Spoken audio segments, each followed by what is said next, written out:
Hey, I'm Lori. Welcome to my kitchen. Today we're going to be doing a basic sugar cookie.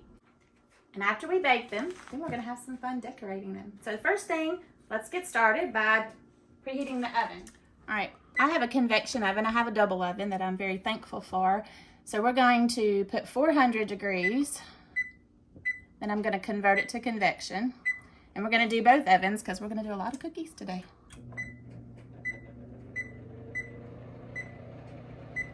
All right, let's get to work.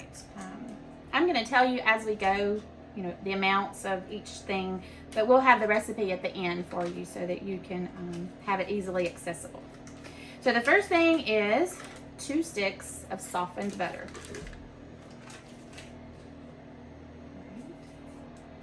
And we also, I've had these sitting out for a little bit so that they would soften, and as well as my egg, because you want a room temperature egg as well. All right. So we're going to take the butter and the confectioner's sugar, and we want 1.5 cups of it, and we'll cream those together first.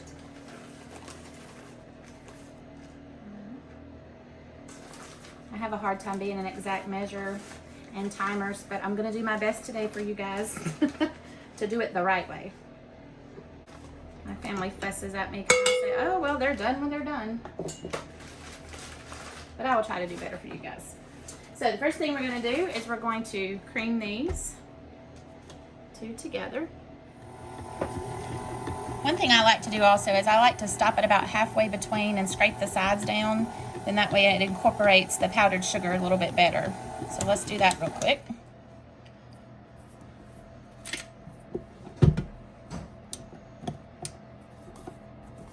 Just want to scrape the sides with a rubber spatula. And kind of scrape the bottom a little bit too.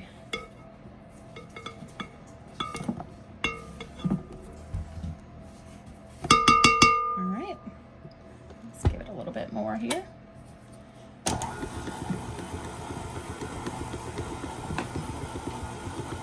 Now see, that's looking good about right there. It's starting to getting creamy. So I'm gonna do a little bit longer.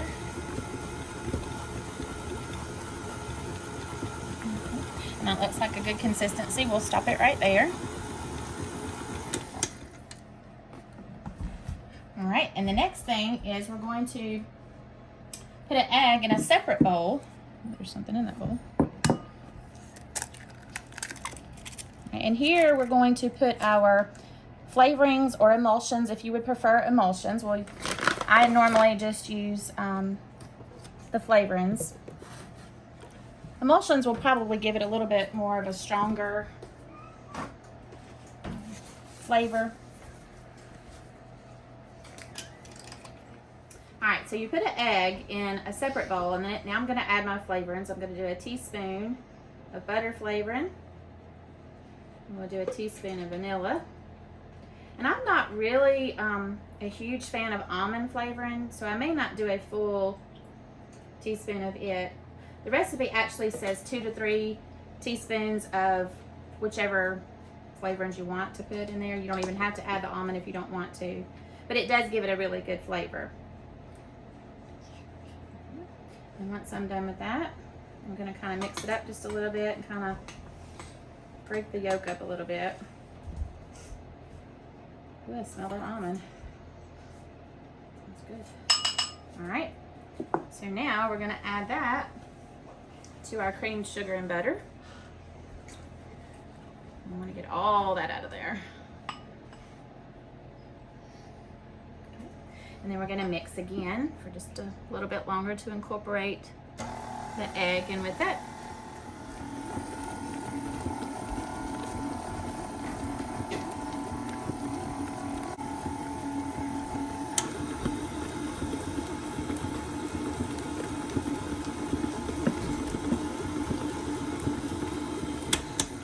Scrape it again. This looks like some's kind of stuck on the paddle here. And scrape your sides.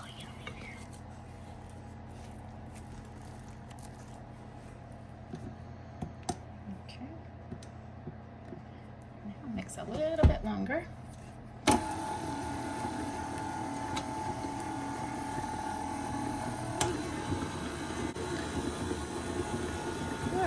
looks like a good consistency right there. All right, now we're gonna take 2.5 cups of flour. I use all purpose. And we're gonna mix our baking powder and our salt in a separate bowl before we put it into our cookies. That way it's incorporated well and you don't have spots that have more baking powder, more salt. So we're gonna use 2 teaspoons of baking powder. Let me make sure.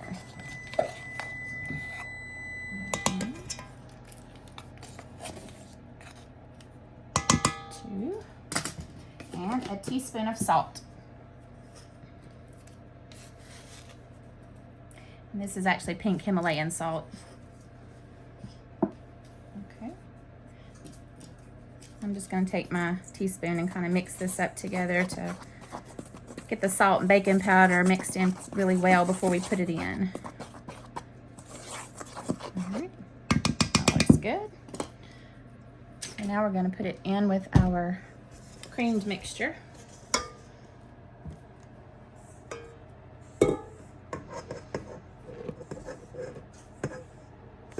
And this is where it starts to get yummy. One thing once we start mixing that you'll want to notice is whenever it starts incorporating, it will start kind of forming into a ball.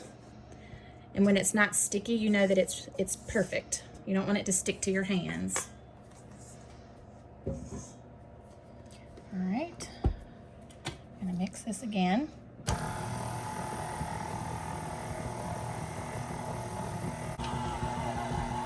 how it's kind of forming into a ball right now? That's how you want it.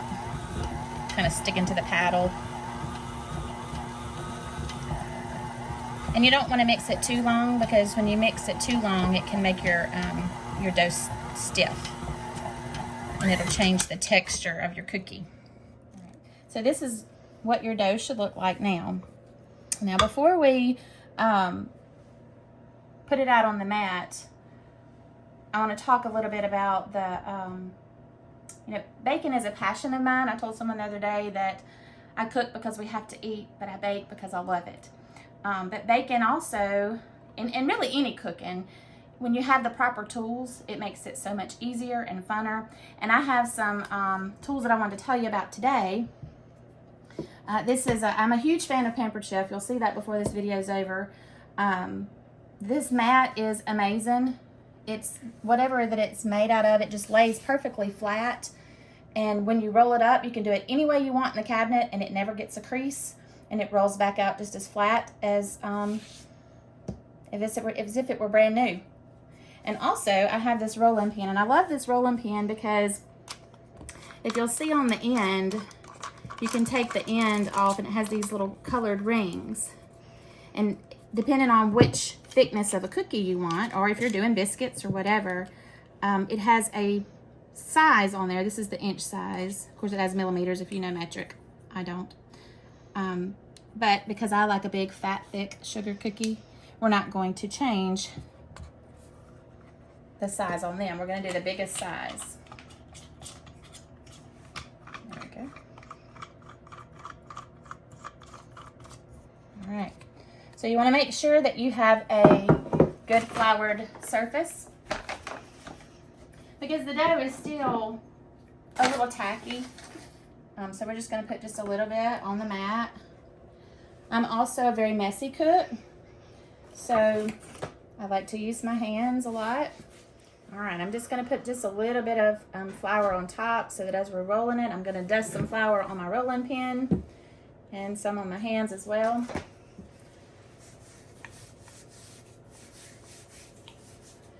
And I just kind of start it with my hands a little bit, and then you're going to just roll until you get it out flat, and you want it even. So these little rings right here, you know when it's even whenever it rolls evenly on the mat. And if it starts to try to pick up some of the dough like it's doing right there, then you just take a little bit of flour and rub on that spot, or you can take a little bit of flour and actually put on the spot itself. Oops. There we go.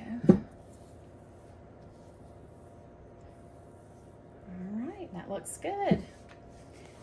Now what I'll do now is I'll take my cookie cutter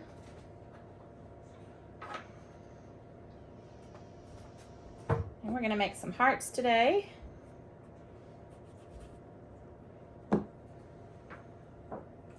And we will transfer those to our baking stones, which once again, Pampered Chef.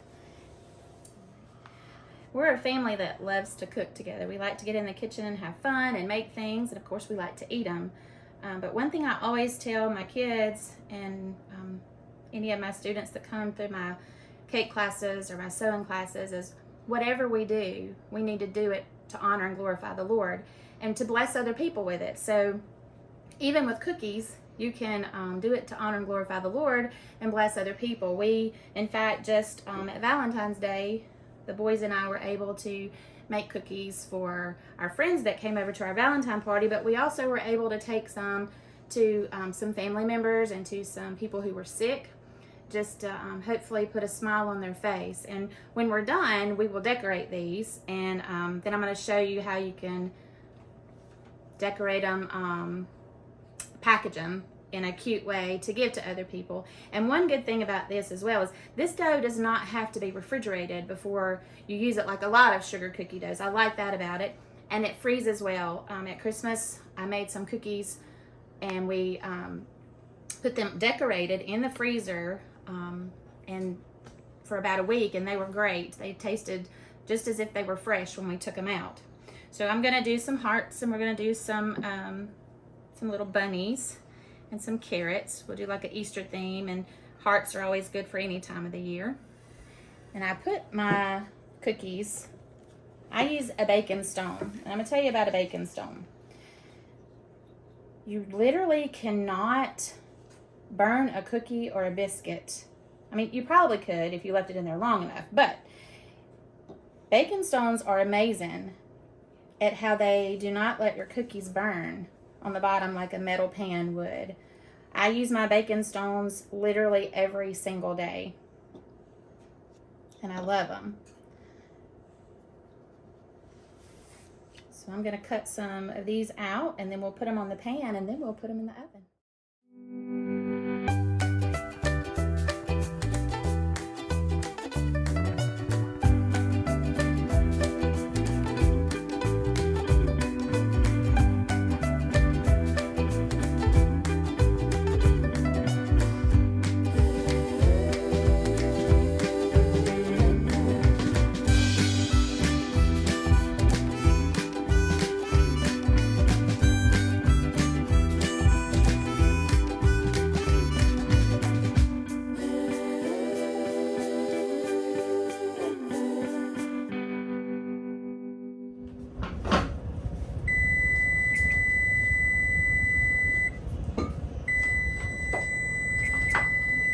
Let's check these and see if they're ready.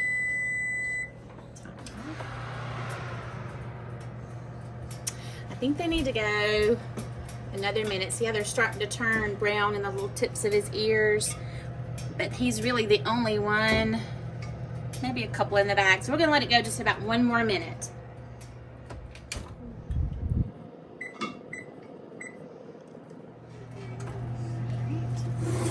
Perfect. We're going to transfer them over here.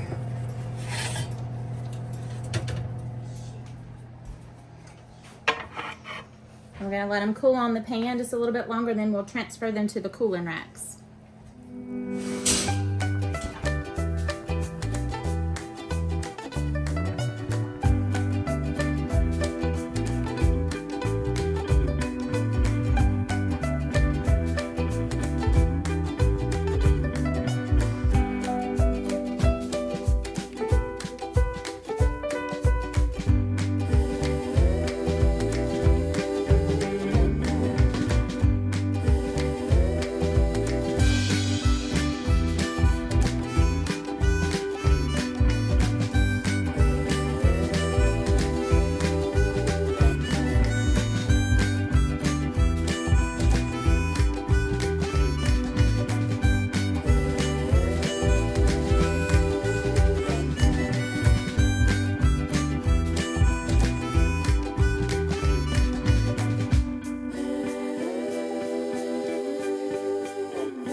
And now from the oven to our finished product. We have some really cute cookies that smell delicious and I know taste really good too. So whether you're putting it on a plate to serve, or you're packaging it really cute to give away, or you just want to give it to somebody you love.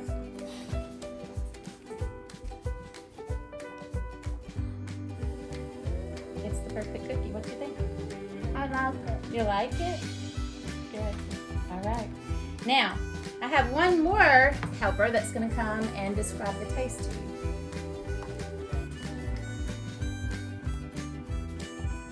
It's better than carrot.